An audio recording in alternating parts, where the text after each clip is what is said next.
Go. It's like our thousandth Facebook Live, and we got it working. Let me just Yes. double check. All right, if you guys are there, it's watching this right now. Give me a hashtag live, and also replay or if or whatnot. Just give me a one if you can hear our audio. So I want to make sure we're not talking to ourselves because we're about to jam out on something fucking dope today. Like this is gonna be a good topic. And by the way, Nick, we brought him back. The legend continues.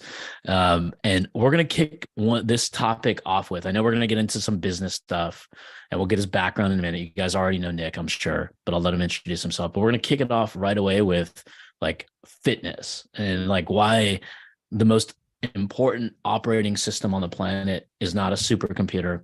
It's not going to be Elon Musk. It's not going to be anything but your own physical being, your body, and how it Yep. drives your energy. Because, like, I know if you're drunk and hungover, you're probably going to operate at a loss the next couple days. If you're fat and overweight and sweating up 3 stairs, you're probably going to be a little bit more tired than somebody who actually takes care of their health and well-being. That's not a knock at anybody. Everybody has their own lifestyle.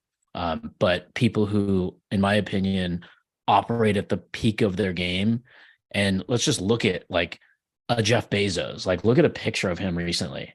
That motherfucker looks like he's bodybuilding. Yep. Look at Zuckerberg. That dude's like winning jujitsu and CrossFit fucking championships, right? So why don't we kick off? Introduce yourself just in case people forgot about you, but I don't think anybody can forget about a legend. All right, man. Well, I'm so excited to be back and here talking to the group, talking to everyone here. Nik Robbins ran a agency for 9 years, 8 years. We've done over with the agency specifically, did over 17 million. It's at in revenue.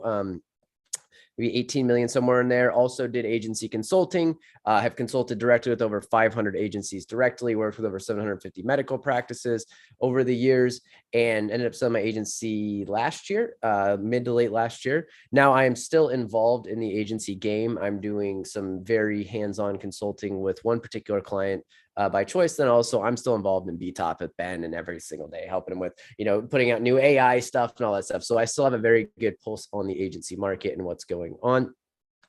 So yeah, that's me. Done some stuff, had some, sold some clients, had a few, things of experience there. So on our topic though, is what I really want to dive into because it's very near and dear. It's going to start a little dark, but don't worry, it's going to get better, guys.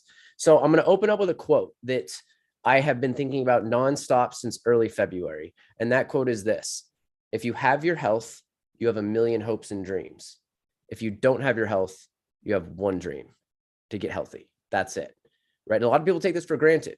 And unfortunately, in early February, my wife, Sema, as a lot of you guys probably know, and you might maybe you've seen it in here, we had a series of tests and irregularities took place that led to her being diagnosed with cancer. And it's interesting when you have an experience in a moment like that. I actually gave, I handed the equity back to Andrew at Masters of Fate, took time off, and all I cared about was getting her healthy. I didn't care about anything else, as well as keeping myself healthy. And it's been a really unique perspective that's got me thinking a ton. It's like a lot of us take our health for granted. And then I started thinking about the importance of energy in entrepreneurship and how powerful it is. Because if you think about it, there's really 4 phases to actually being productive, right? A lot of people say time management, but there's really other stuff outside of it. First, you need to have energy management. Then you need to have resource management and be able to manage your resources that you have internally, externally, money, labor, things like that. Then you have time management and then attention management. How are you able to actually pay attention on a day-to-day basis, right? And none of them work if you don't have energy. It's impossible to be productive. It's impossible to do any of that stuff. So making your energy a priority, both from a fitness perspective, a sleeping perspective, and a dietary perspective, is like the fastest, simple cheat code to being more productive and happier in general than the rest of the population. And so it is something I become obsessed with. And with my wife going through cancer, we have to eat diets and do specific things in specific ways. And it's really increased my discipline as far as optimizing what I eat. I don't drink, things like that. And it's led me to be just so much clearer and sharper. Because if you think about it, this is what we we're talking about right before we went live. Entrepreneurs are athletes. Like, we're competing every day. We're competing. You need to train like an athlete. You need to train your brain like an athlete. And if you don't have the energy, then you're screwed. And it actually makes me think about something Alex Becker, who I'm sure anyone watches probably knows who Alex Becker is. 4 years ago, Alex Becker told me, and we were talking in a one-on-one conversation when we were in Dallas about this. And he was like, the reason I kick everybody else's ass is because I can get done in 4 hours what takes most people 2 weeks or a month, because he's able to focus, he's able to stay energized, he eats right, doesn't have any brain fog, he's clear in his mind. And obviously since then he's done just ungodly things, right?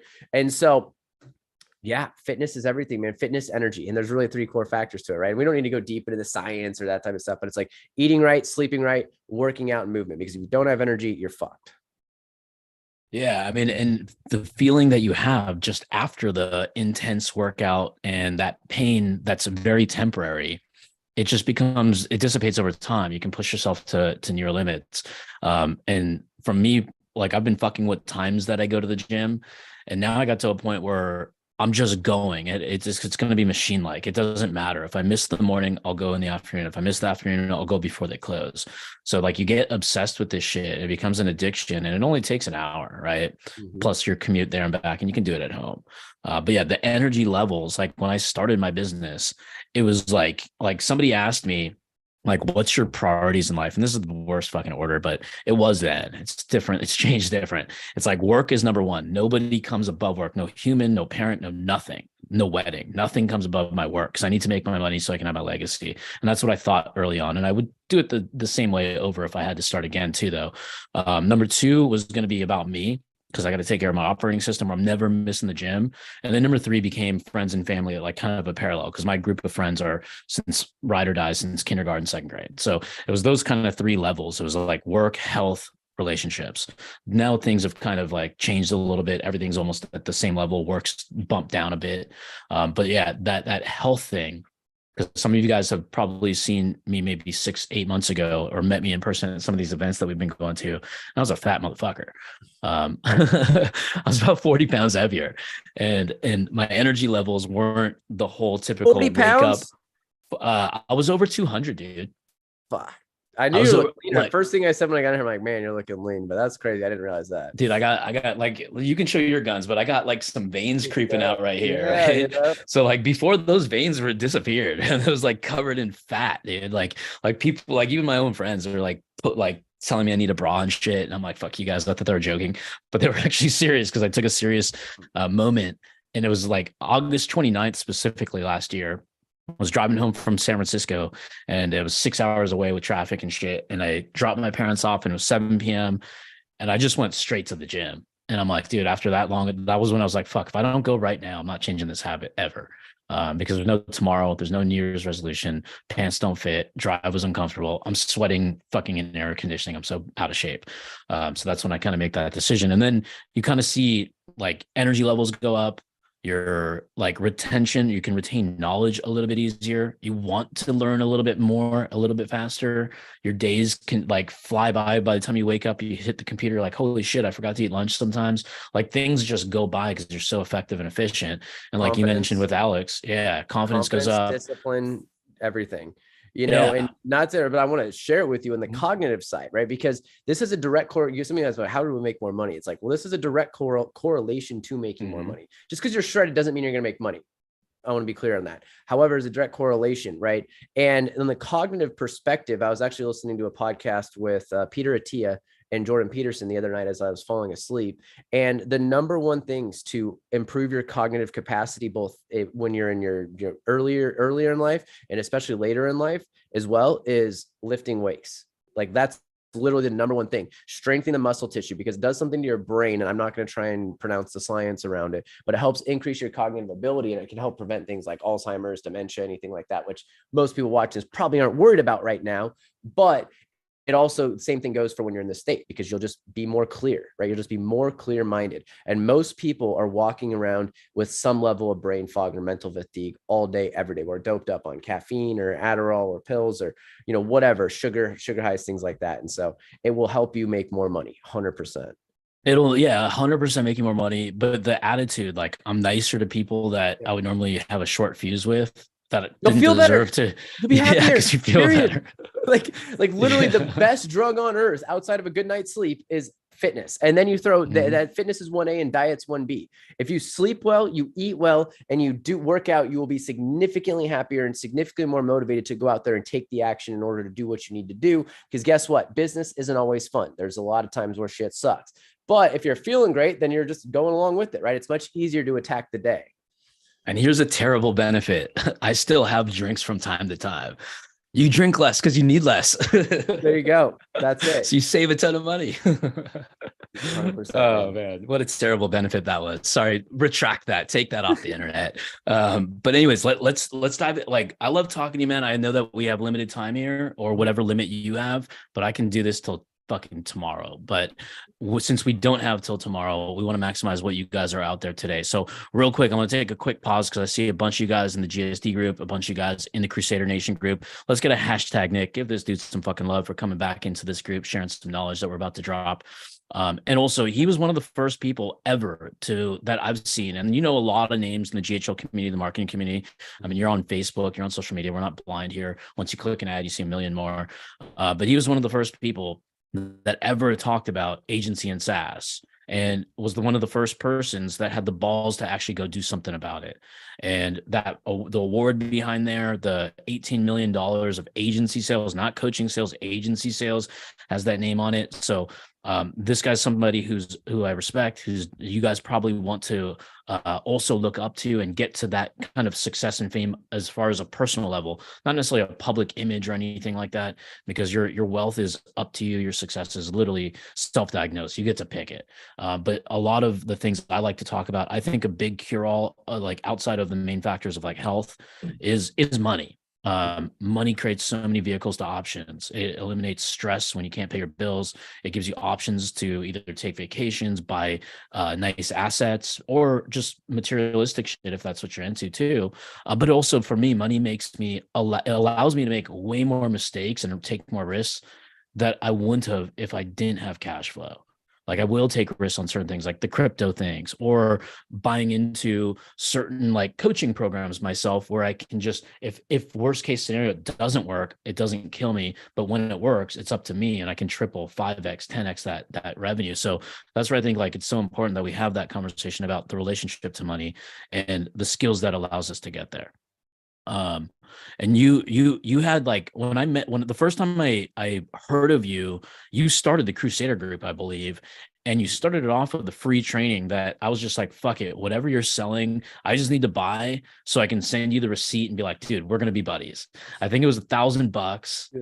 And the only thing I saw, because I didn't really pay attention to the whole thing, like, because I was probably one of those guys that multitask, but I saw you share a Crusader roadmap thing, and I'm like, fuck, that's brilliant. You kind of walk through the pieces, and I'm like, yeah. And I was like, dude, that was so broken down, so methodically and so beautifully. I'm like, whatever else is behind that, I just want to have access to it. So that's when I remember buying that thing years ago when you first launched it.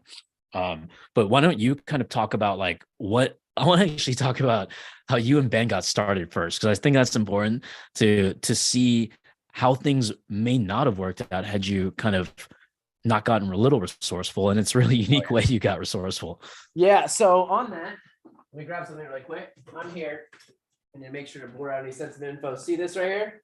Okay. So I'm not going to show it because it's a W-2, but basically, that is a W-2 from 2014. For those of you who are watching, I know everyone's going to be at different areas, but that was W-2 2015. I'm sorry, I got this in January of 2015. That is W-2 from the Tampa Bay Buccaneers. I used to work in the NFL. I was the #1 sales rep on the team, on my team, and I was working, 60, 70 hours a week. We're talking being in the office, like clocking in from 7 to 6 every single day. I lived there. I was there Saturdays. #1 rep all year round. And I made $43,000 and the whole year. That included commissions and salary. I saw that, and Ben had flew out 2 weeks prior to Tampa because it's Florida. It was beautiful. And we got drunk on a beach. He's like, dude, I know this online marketing thing. I just need a sales guy. And so that was in the back of my head, because I was like, I knew I wasn't being compensated. I've been in pro sports for almost 5 years at this point, 4 years, something like that, 5 years, depending on how you count the seasons. Either way, there wasn't making a whole lot of money. And I got that 2 weeks later. I flew to Utah. I quit my job. I moved to Utah a month and a half later. And then basically a few months, then for like 10, that's how I just moved to Utah. Right. And that's how me and Ben got started. Now I started working a traditional agency where he was currently working. He was in the digital thing. We are going to start a thing on the side. I quit that job within like 6 weeks because it was the worst experience of my entire life working in that traditional agency. Like, I mean, nothing against my Mormon brothers over in Utah. I love them, nicest people ever. But like, they had to edit the edits of the rap music in there. Like, and it was just silence and it was quiet and it was just so not like me. Again, that's nothing against the community, more the Mormon. I loved living in Utah, but the office space was not it. These were like super, like everything was offensive and you couldn't even like blink. Like I'd wear this shirt and they'd be like cover Did up. you have to wear like a vest and shit or something like that? Yeah. It was like, it was the exact opposite of being in pro sports, right? Imagine coming from a adrenaline filled boiler room type situation where everyone's cussing and yelling and it's 90% males and there's bells ringing and people screaming to dead silence. So anyways, I didn't last long for shit there. And then we went on a mission to try and start the business. It actually took 10 months for me to get my first deal, right? And I remember it towards the end, I was trying to sell SEO in a website for $499 a month. Couldn't do it. Went to BNI, met with 70 business owners one-on-one, was calling people. It was going to local chamber of commerce events because I didn't know anything. And then introduced how we got met, our man, Billy Jean. I saw an ad from him one day and I was like, for $5, I got like a flash drive sent to me. And I paid $27 for the upsell, of course, because it's Billy Jean and he just sells you shit, right? And he's open about it. And in there, he gave the idea of custom video prospecting. And I was like, this makes a lot of sense. I think I could do this. And I went to Ben and told him about it. He's like, yeah, let's give it a shot. And so I made 20 custom videos. We got a client out of that. And then we blew up. I mean, we went from 0 to 100K plus in less than 10 months. Billy's course, the rest of his course was shit, but that particular strategy was amazing. And so I owe him so much for that. And then we just took off like a rocket ship and really didn't slow down until we, broke the agency a few times several years later. See, I'm glad you mentioned like it wasn't necessarily the tactics and strategies and everything on there. It was just like the advice, right? How important that advice was, where it turned something on, you implemented it, didn't give up, 100%. And then you exploded, right? So I mean that's kind of what I value the most about how you learn, and also how some people aren't that way, right? They bitch, they complain, they blame, they're victims, all that shit. It's like, because the smartest people that I've ever met, people like you, like Rob Bailey, even like the guy who founded stamps.com, the simplest advice, like their complex advice is the simplest shit that your parents probably taught you back when you were fucking born or a kid. Yep. And it all comes down to like literally small steps with big outcomes. Yep. I think like today's convoluted with like thinking you can actually have something in record time, because that's all possible, but it may not be possible with the person implementing because they're not ready for the floodgates to go open on them. 100%. And we live in this world of instant gratification. You know how to immediately be happier is to be able to learn how to delay your gratification, right? We've all heard the marshmallow study, but like, I feel like that's the number one biggest skill set we all need to learn moving forward is how do we delay gratification? Because we've never lived in a world where access to any vice we could possibly want, even the weird shit, is one Google search away, right? And that directly correlates to business because most people are unwilling to continue to try, continue to learn. I tried so much shit every single day. I was like, okay, I'm cold calling, I'm texting, I'm driving to people, I'm meeting people, I'm trying to learn a pitch, I'm studying, I'm learning, blah, blah, blah, blah. A lot of it didn't work. That's okay. I don't have any problems with that, right? But then I found something, and the only reason I could be like, hey, that's a good idea, I think this could work, was because I tried so much other stuff. And I was like, this is a good idea. And I still went out and executed it, right? A lot of people are looking for the silver bullet when it's really not a silver bullet. It's a bunch of million golden BBs. You just got to keep doing shit over and over again until you find what works. And then you get better and better and better at the game, right? Because here's the thing. Billy Jean has sold a fucking, million customers?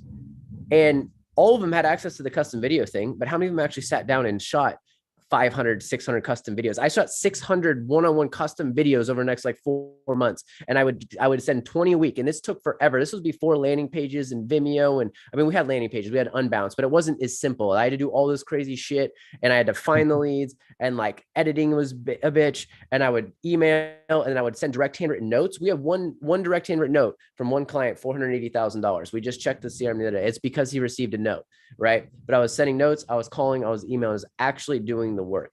Most people, I'm kind of a broken record, but I say this to the people in the brotherhood everywhere, is like, a lot of people say they're trying everything or they're doing a lot, but if I were to follow you with cameras above your head in working hours, chances are you're not doing shit. right? Chances are we're not, or what we think we are doing. And I had to have this wake up call 4 years ago, again, with Becker, when I thought I was producing a lot, but then he started teaching me about leverage and all that stuff. So could not agree more. Most people are looking for things they give up way too fast, move on way too fast.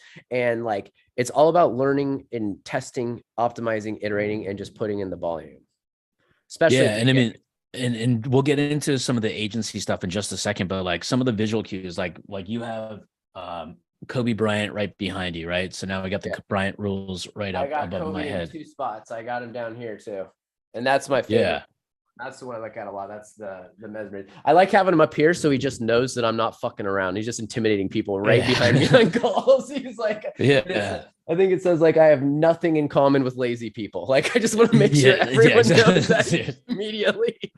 Exactly. It's like a pedal to the metal when you're focused and doing something with a goal and a mission. Yep. And then I got like these little visual cues, like I printed a graphic and I know that like, I don't want to spend the $70 or whatever that thing cost me, but I'm like, fuck, it's going to make me so much more money. Number one, it's because it's me and my dad. Number two, like he used to always tell me, like winners do it now. And then it led to another quote, 1 year from now, you'll wish you started today, because we all have that coulda, woulda, shoulda. And there's always a cutting edge opportunity right in front of our nose, but some people don't capitalize it. Other people delay on it, and other people just don't even know what happened.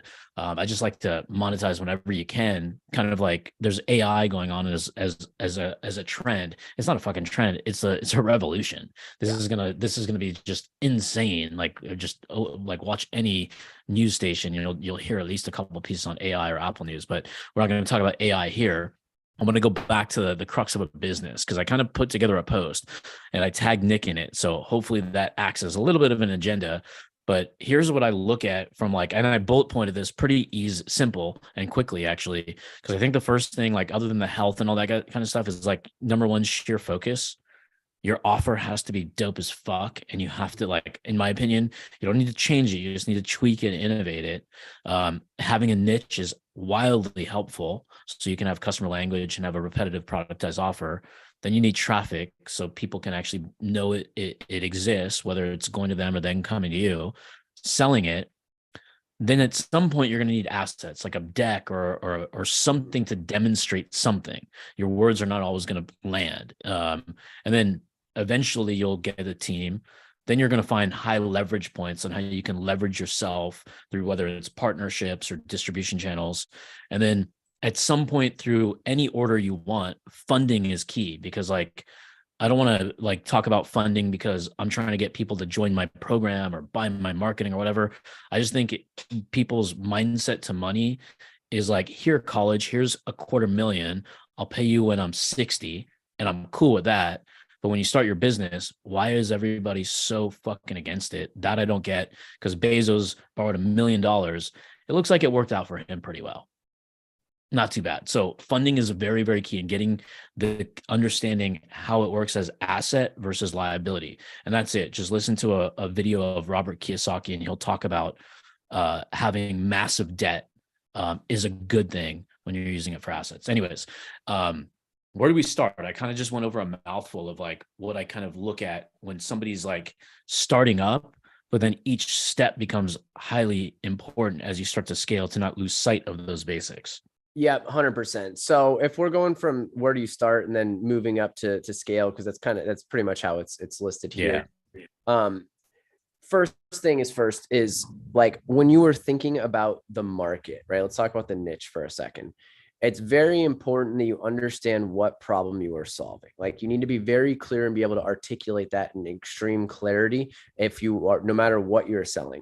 And these days, if we're focused on a SaaS agency, which we can completely focus on, there's many pieces of a SaaS agency that you can have. You can have people where it's about conversion. You can have somewhere it's about front end. You can have someone where it's about connecting all the lead sources together and you're just a simple middleman. You can have someone where it's about the intake form or the review process and blah, blah, blah, blah, right? But you just need to be able to be super uber clear about what problem you are actually solving for the market.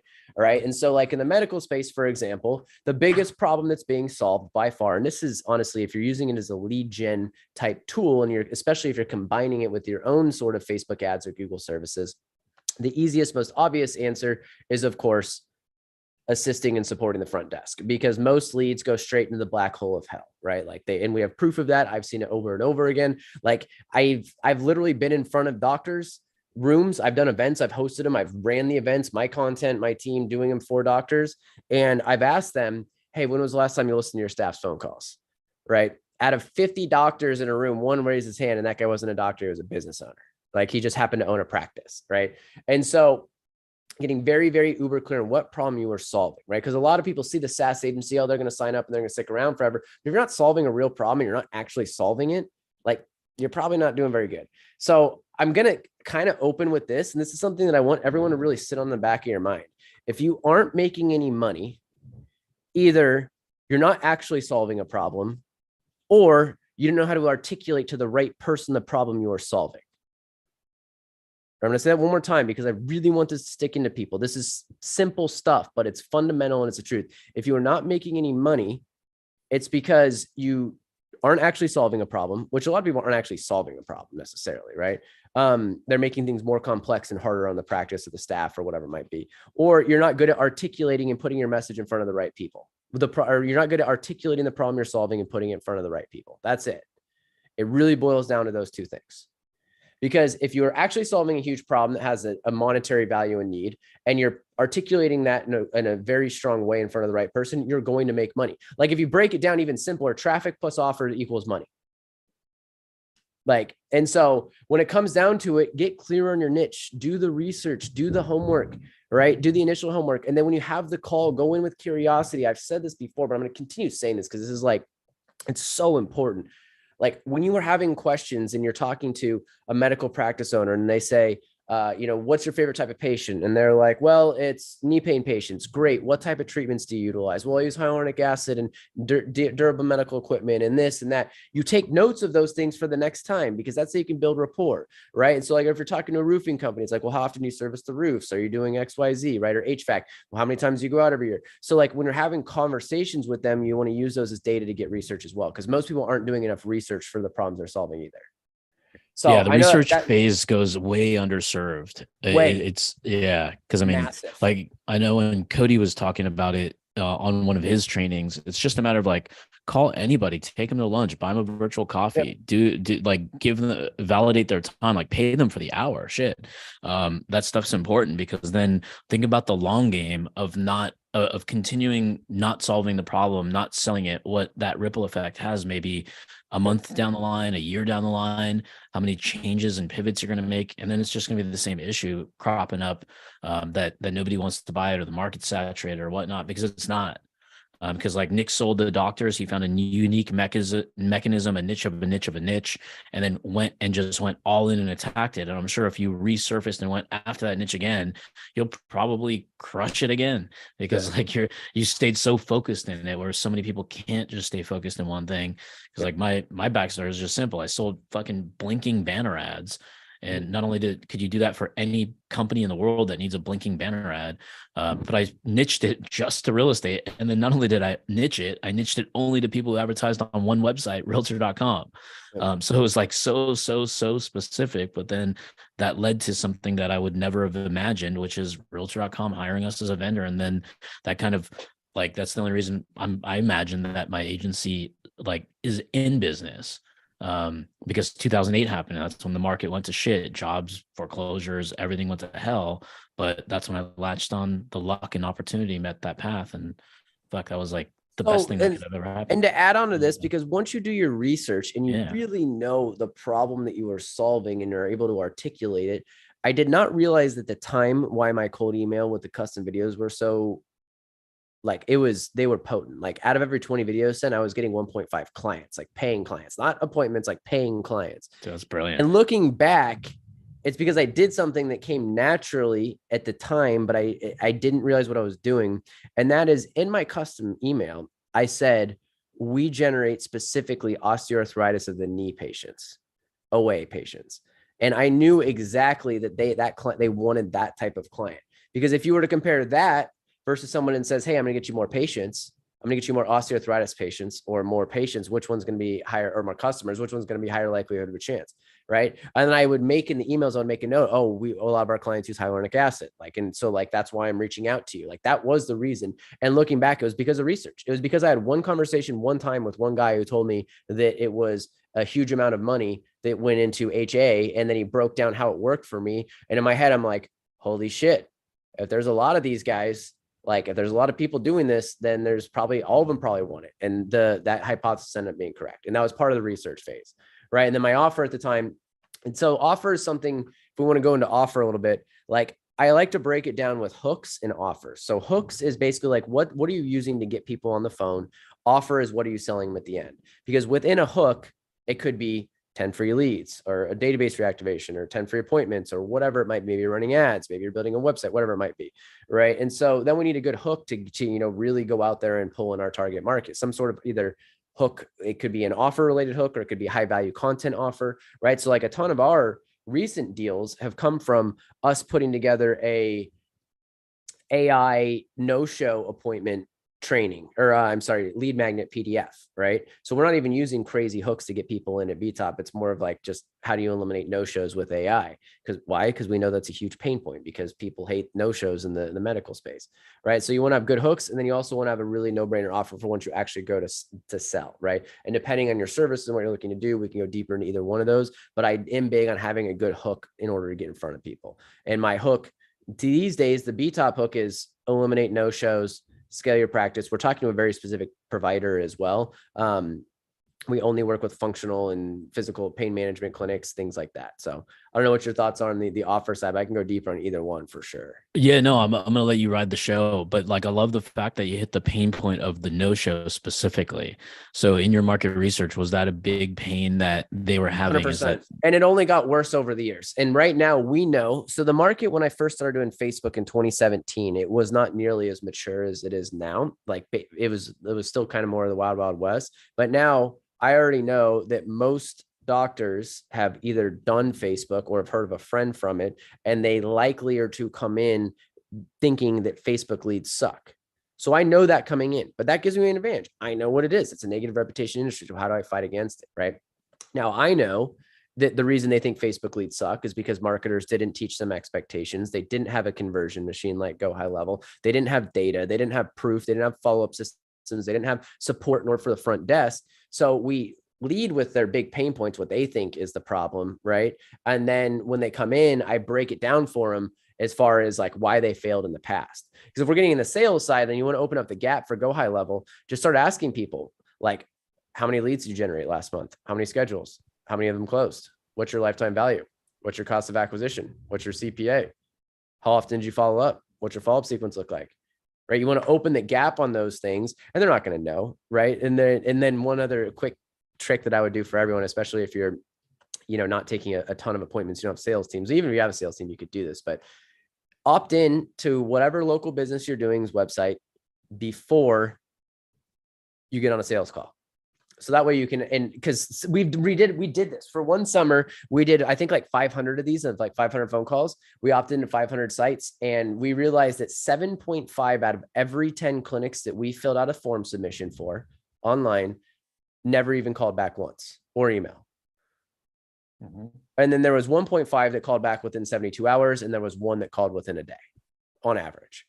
And so imagine going to a call with them and you're looking to sell them, because Go High Level at the end of the day, especially if that's the core part of what we're selling, it's a lead conversion machine. Like that's what it does. It's there to convert leads. And this is their biggest pain point. We just have to be able to express to them that why they failed before was because they didn't know how to convert leads. Nothing to do with the lead source itself. It was, they didn't know how to convert them. And you can't just tell somebody that. So you have to ask them questions to open up these gaps, And so, yeah, go ahead. You're gonna say something there, or else I can keep. Yeah, no, I love that, because like I when I cold prospect, I mean, I have a pretty decent closing ratio, just like drinking coffee or going places. And I just spark up a conversation with whoever it may be. And I just, once it gets into the business thing and I get the curiosity out of the way of learning about their business, how long they've been doing it, like how they get the clients, all that kind of stuff, just from a natural conversation, then I just I'm starting to lean in for GHL, because I know that the execution is so quick and easy, that I'll just ask them, like, have you ever considered just texting all your customers or leads that came in and just making a reoffer so you can just bring back that revenue so it doesn't get decayed? And then that starts the conversation. How do you do it? What do you do? What system? Blah, blah, blah. They start getting all curious. Or I just do a why don't you question.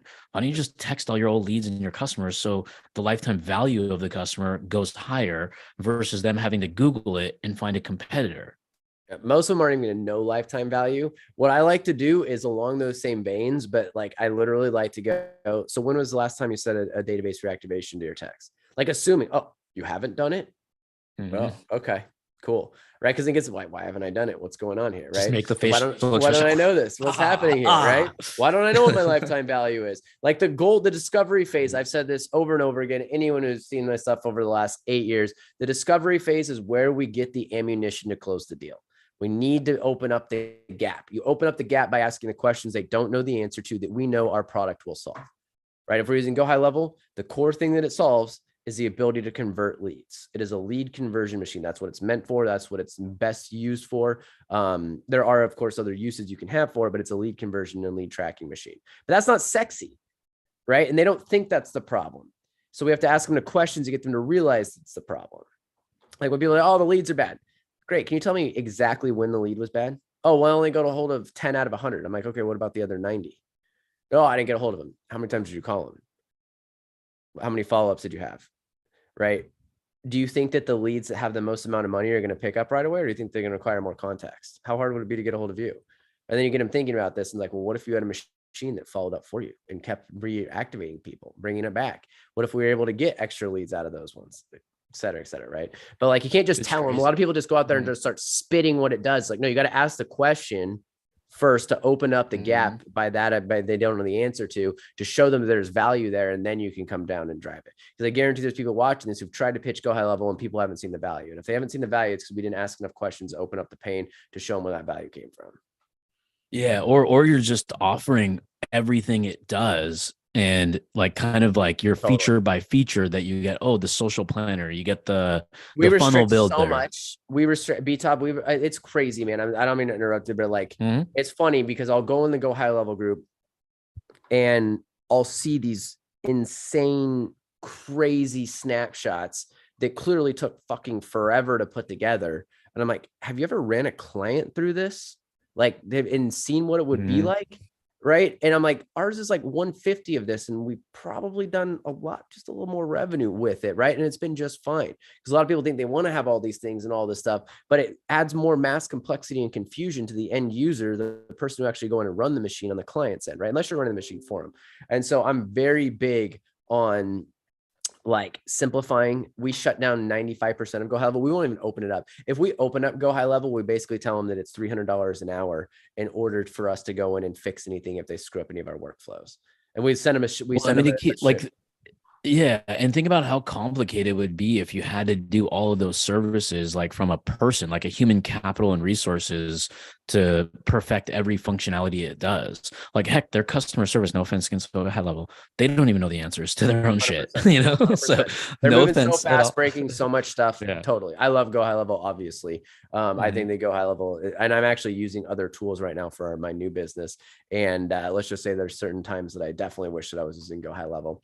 I'm not, for different reasons. Don't worry. I'm still a huge proponent of Go High Level. I think every agency should do it. I'm just not running an agency for this business. And so it requires a little bit different backend. Now, with that said, simplicity is key. Solve the problem, right? No one has done this better who's like an arm's reach away, I feel like, in our online space, than Sam Ovens. He is the king of simplicity. Cut everything to its core point and just focus on solving one problem. We're trying to be too much to too many people so often, when it's like, no, just give one specific problem to be solved that helps make them money and go sell that over and over and over again to the same exact person. I love that. I mean, that's the simplest you can be. Like, I was talking about toothpicks earlier. It's like, look how like they haven't come out with toothpicks 2.0 really, right? Look how simple of that product is, and it's going to be here for a long, long, long time. Complexity is the enemy of execution, man. The more complex you try and make shit, like, the bigger problem it becomes always. And I have learned over and over again in business that the more that I add complexity to the business, the more that it just fucks shit up when I'm trying to solve problems, which is why when you go to solve a problem, you need to decide, is this a problem I actually want to solve? right? So like an example of that would be, hey, let's start an inbound call floor and let's hire a bunch of people and let's run them in our 5,000 square foot office and, get people going here, and we'll just book the appointments for clients without realizing the enormous complexities that come from once you get past 50 clients when you do something like that. So yeah. I think I texted you like a couple of years ago. I'm like, hey, dude, I got an idea. We should start a call center and just set the appointments. And you're like, no, no, literally no. I tell everyone else, no chance, not doing it. No, thank you. Fuck that. No way. Theoretically, the business model is possible at scale.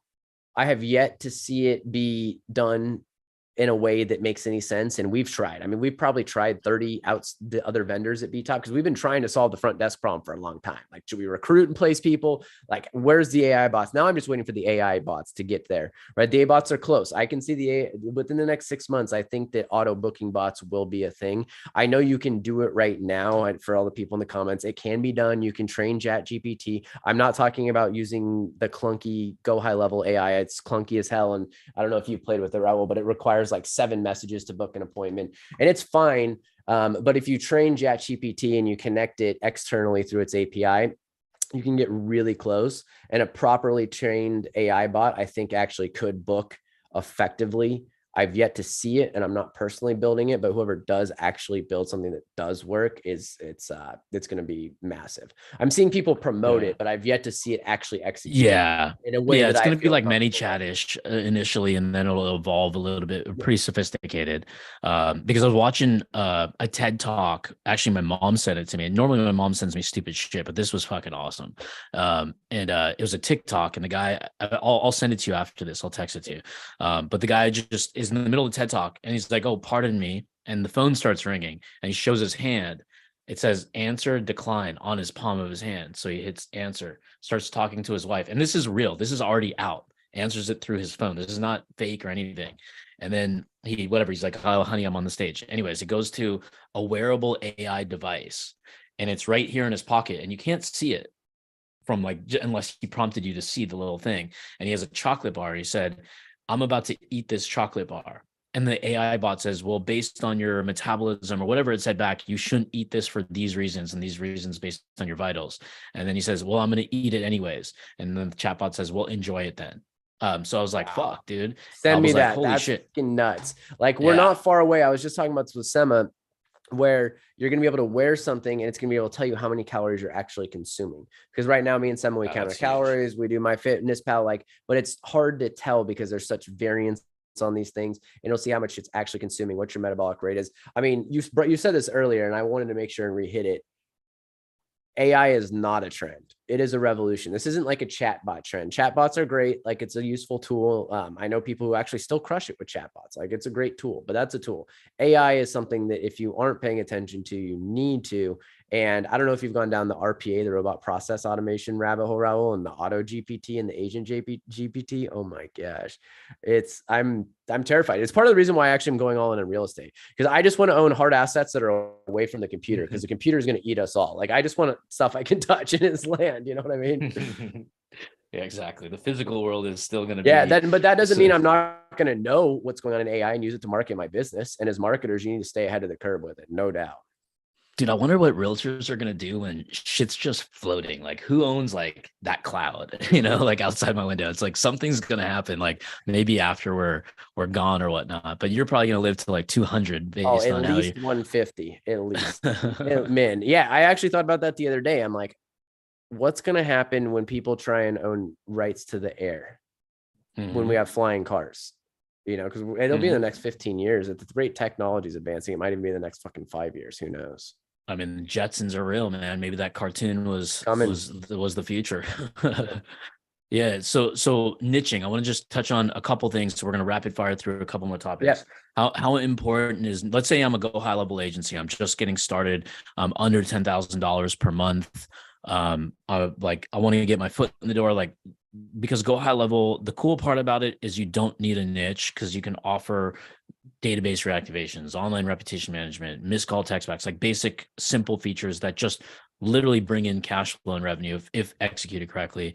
But then the danger is also, you don't have a niche, So you don't have a focus. So like, what's your belief system on niches? Niche, If you have somebody, to, if you're new to business, you don't know what you're doing, you have to niche, in my opinion. And you're asking for massive amounts of trouble if you don't niche. And then the next question from there is going to be, well, what niche? Honestly, any niche that's advertising anywhere at any point in time, if you see them on radio, TV, they get little flyers in the mail, all of them will work. Window washers, dealers, every local business is basically on the table. Do I like some better than others? Sure, of course. But can they all work? Especially if you're just selling go high level at the SaaS core component, 100%. Podio made a whatever $50 billion company selling, $397 a month widgets like that, so, and I've been to their building in Utah. It's huge. So I am super unbelievably pro niche. Not like you said, you could probably solve the problem for other businesses, but how do you prospect? How do you get used to people on sales calls? It's a big difference going to talking with an average roofer to your average lawyer. Like they're not the same people. There's different conversations. Now, if you're getting started, does that mean that you only take clients within your niche? Fuck no. You take on any client you can get, but you focus your prospecting efforts on a specific type of niche. If something else comes up, so be it. You're not married to anything. You can always pivot later, but choose something, scrape the list, send them messages, send the cold emails, run the ads, LinkedIn, whatever you got to do, choose 100%. Yeah, and you'll notice that like it's scary to niche because you're thinking, well, I can also do that. You probably can't. You're just thinking that, so you're overestimating your own ability, quite frankly. But at the same time, when you do niche, something weird happens. You get clients in the niche, you get known as an authority. Then all those other fuckers and other niches, they're like, well, I tried this marketing company that specializes in roofing. I see you're crushing it in real estate. Could you help me? You'll still get that ancillary benefit because you're still talking about the context of how you generate leads, but you're applying it to a specific niche. But then you're carving your authority out, and then you'll start getting tagged by people, introduced by people if you stay in it long enough, but also let enough people know what you do. Yeah. Most people drastic, really quick, just a final note on that. I am in favor again of taking on as many clients as you can at the beginning, because you're probably going to fuck them up anyways. Now, not if you listen to you and Cody, I know you guys are dialed on the back and all that, but just to show an example of how important this is, BTOP stopped servicing dentists and med spas.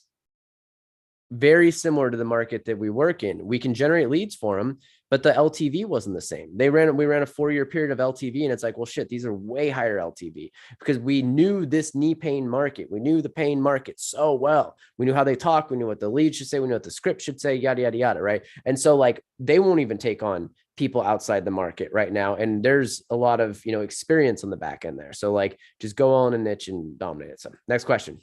Yeah. Traffic. So let's go with somebody broke, which you've touched on already, of how to generate traffic, and then somebody who has some extra spare change to spend. Definitely. So first thing you need to have is a big hook, right? So if you're broke, you need a big hook. And honestly, the easiest one by far is, 10 free booked appointments, doing a database reactivation to get people's attention. Then the next thing is you choose your niche, and then where's your niche most likely to hang out, right? It's unlikely that you're going to reach too many, HVAC and roofing guys on LinkedIn. Are they on there? Totally. They absolutely are. But it's easier to reach them on Facebook message and cold email. However, mortgage, it's much easier, super easy to book those guys on LinkedIn, right? I know people crushing it. We can have campaigns on there running it, so figure out what platform they're likely to be on. No platform is better or worse than the other. They're just different. Again, this comes back to knowing your niche. Where are they likeliest to hang out? And then all you have to do is think about it's like you're fishing. You drop, it's like it's bait. The 10 free hooks is bait. You fish for it. You send the message. You just put in front of enough eyeballs. That's what you do, right? Custom emails. I'm also big on that. Customizing your email for very specific prospects. And then for ads, I'm still a huge proponent of Facebook ads. Love them. Greatest thing in the world. Still awesome.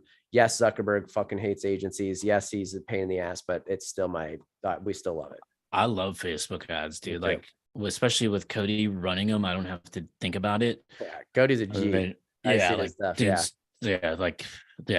calendars are packed on our setter teams. We're still crushing Facebook ads. Like, I love Facebook ads. It's awesome. Yeah, there's nothing against it's nothing against YouTube ads or Google ads. I'm just personally more familiar with Facebook ads, and there's lower barrier to entry, especially than YouTube ads. Yeah, no, I agree. I think Facebook is the best. Like you just have to have a good sales process, follow-up process, and That's have it. some sort of, like Nick said, like a good hook and high value assets. But yeah, dial in. Over time, you're going to get naturally better and gifted at follow-up in organizations, so that'll come. But like right behind me, I have that. I don't know if you can see the head. It's a little blurry. I have this thing on autofocus, but there's a head of Cristiano Ronaldo back there. Now, one thing I used to do for high value people that I wanted to get in the door with, that either strangers or somebody I met at a conference or some sort of Facebook connection or whatever, I would just ship them a picture of them fucking selves, like a head, a fat head, not like the size of that one back there, but the oversized big ones. And it was a guaranteed, you have to call me back type lead prospecting. Best of all, only cost like $30. So it was like in line with a lead from Facebook We anyways. have a we have From a a cold an call. online cookie dealer where we're actually Oh, there you sending go. cookies to sellers that we have conversations with afterwards, right? I'm also sending them to investors that I'm working with. And so there's a cookies thing, same exact process, right? And they're like, man, I love these cookies. It's the law. It's what I think it's the third or fourth law in Influence by Cialdini, right? It's the law of reciprocation, right? And Yeah. so there's just something big that comes from that if you want to catch people's attention, 100%. Were you at Digital Marketer Conference when Jay Shetty did the keynote? No, I was. I've never Oh, been to a dude. digital marketer conference. Oh, okay. I liked him because I networked pretty well over there and picked Yeah. up like whatever clients and whatnot. But anyways, I printed a fucking fat head, like a huge one of him. And it was embarrassing because I was like holding his head in my fucking hand, walking around a conference. So I have like a dude's hand in my fucking hand.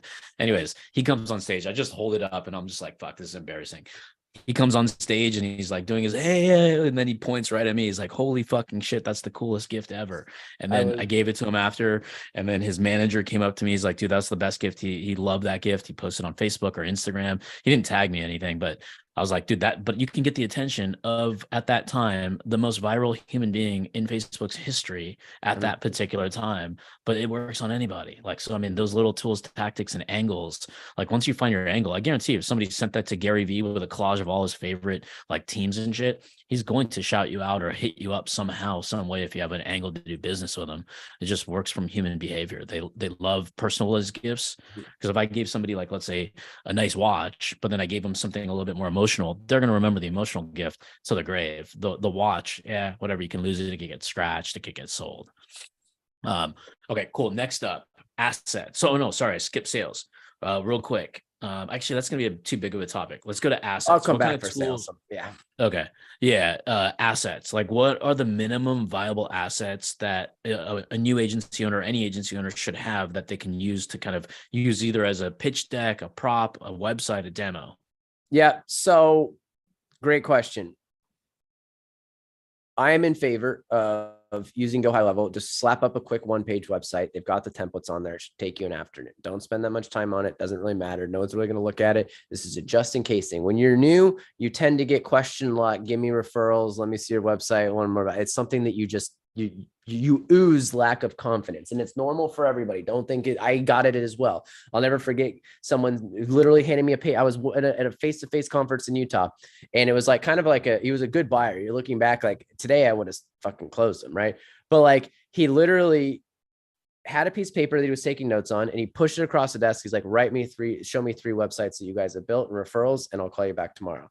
And I literally didn't have three. So I was just like, like I wrote it down, like it was terrible, right? But it was because of what I gave up. So website minimum, super simple, one pager. Don't do anything crazy. Just use their basic website, Go High Level. From there, that's all you need, right? I am in favor of eventually getting a deck and having it, because the thing with Go High Level is it's very difficult to convey what it does, especially if you aren't extremely good at using communication yet, which why would you be unless you in sales background?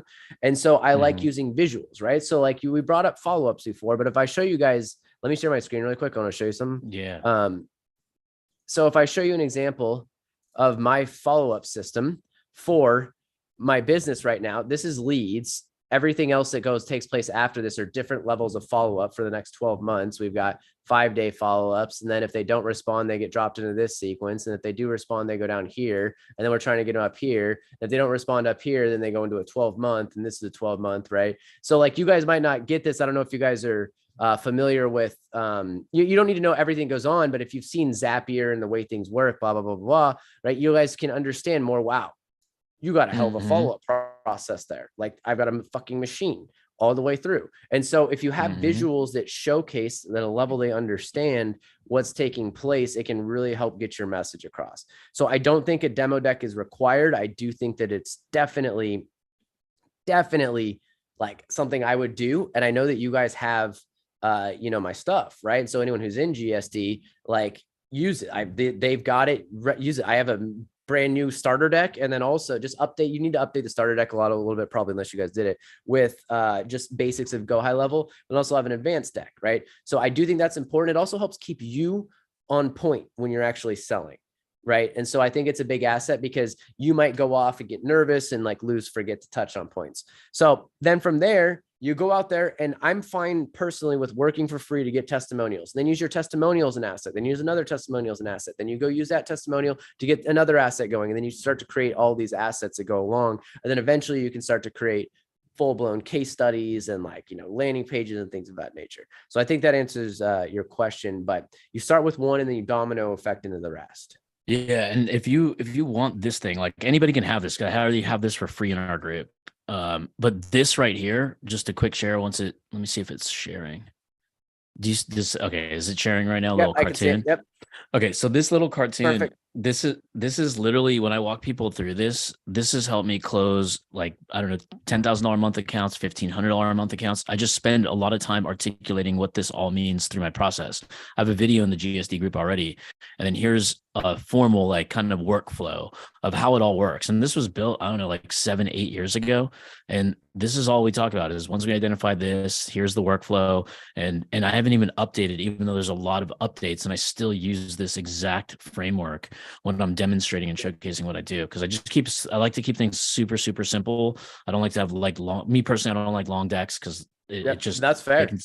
Yeah. And if you can talk on it, I'm so big on transplanting visuals and showing them the path of what lies ahead. Because if you think about what is giving value, we obviously have the value equation from Hormozy, which I love. Yeah. But another way to think about it is if you get off a call with someone, you give them belief, faith, and clarity, right? Belief in the vehicle you're selling them, faith that you're the one to do it, and then clarity on where it's going by showcasing vehicles like that, because their brain's not thinking like that. It can go so far. So huge fan of visuals in the selling game these days.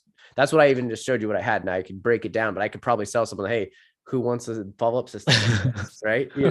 Wouldn't you want to have something fucking sweet like this, right? And it'll catch the right person's attention. Some of you guys might be like, holy shit, that's overwhelming, but regardless, keep going. Okay, I'm going to skip over team for just a moment, or probably for this whole live. I want to go to leverage. Like how does somebody leverage themselves or an audience? Yeah. So leverage is something that I've thought enormously about, really, for about 1.5 years. I've been thinking about leverage a lot. I still do to this day.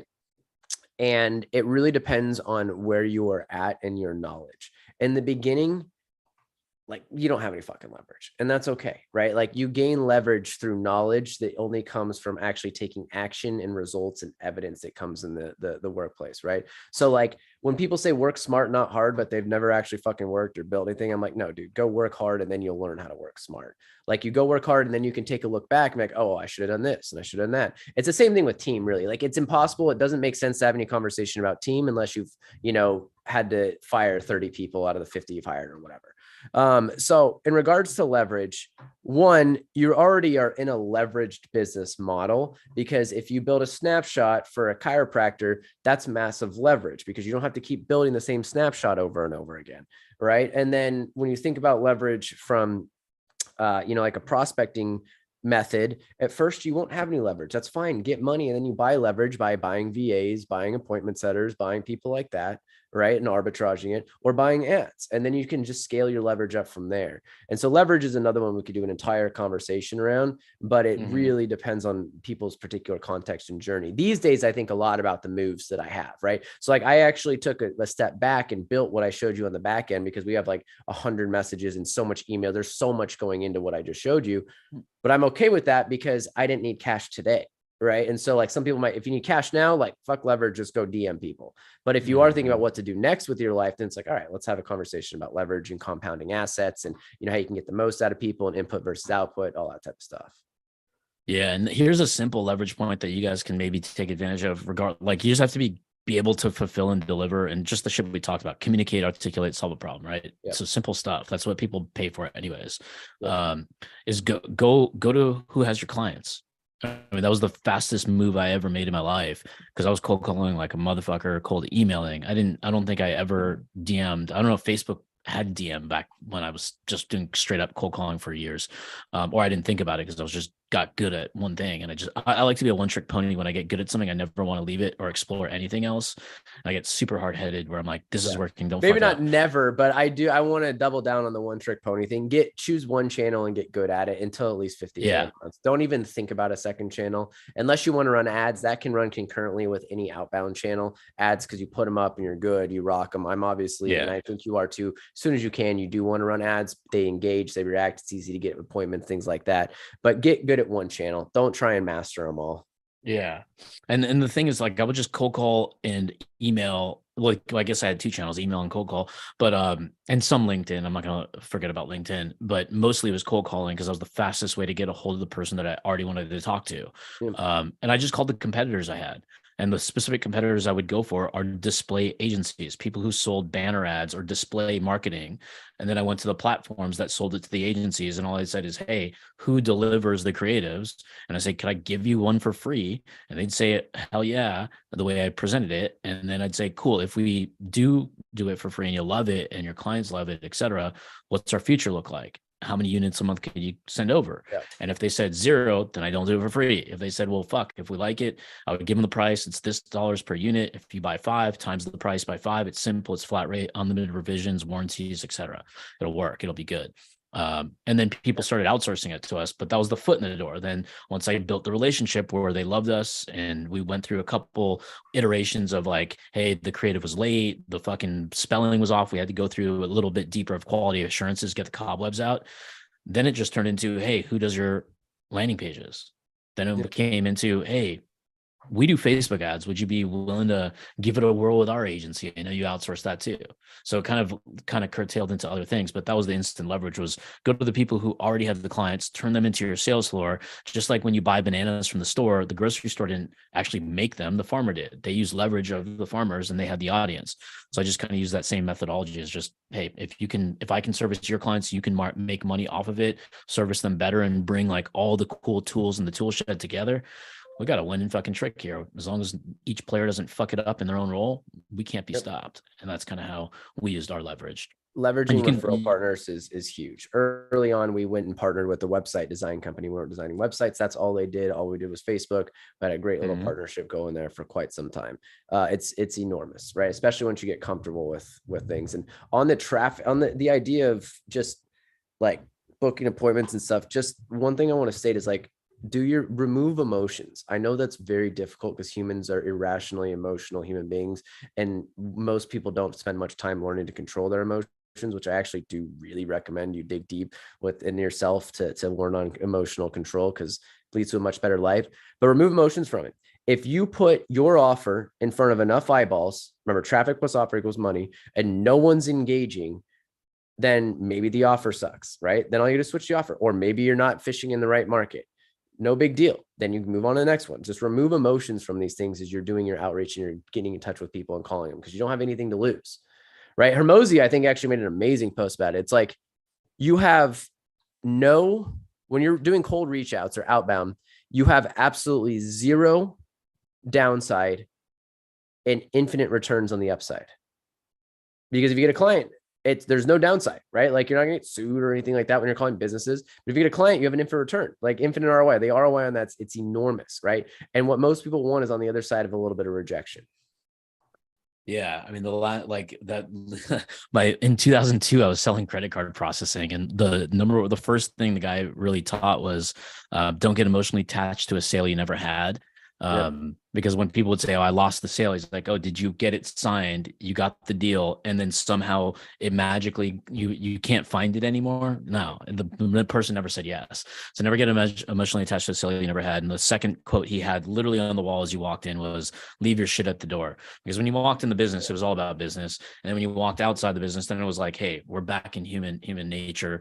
Now our emotions come out, we're the people. So I kind of created the alter ego of like, there's the business professional and he's going to fucking crush it. it. And then there's outside work where it's like, hey, let's go have some fucking fun. Let's go chill. So it's kind of, that was kind of what helped me start off as well. Anyways, I want you guys in the audience. Thank you guys for all being here. Can we get a fucking some love, some hearts, some comments about Nik on what he just dropped? I want to hear each and every one of you guys' takeaways. What was the most important thing that resonated? There might be a lot. So write a fucking novel if you want, or it might be just bullet points. Write those too. But one thing I want to ask all of you guys is the formula: what plus what equals money? Okay. I want to make sure you guys pay attention, because that formula, if you go back to the basics, that is going to be holding true for it probably as long as you're selling something. Always. Okay. Doesn't matter what business, not just agencies, no matter what you do. So yeah, man, it's always so fun to get together with you, bro. Shoot me that TikTok video. I want to do it. I'm happy to do this again here in the near future, bro. But yeah, appreciate having me on. Absolutely. Hey, thanks for stay on for a sec. But hey, guys in the stream, thank you. Awesome being here. Drop your comments, drop your takeaways.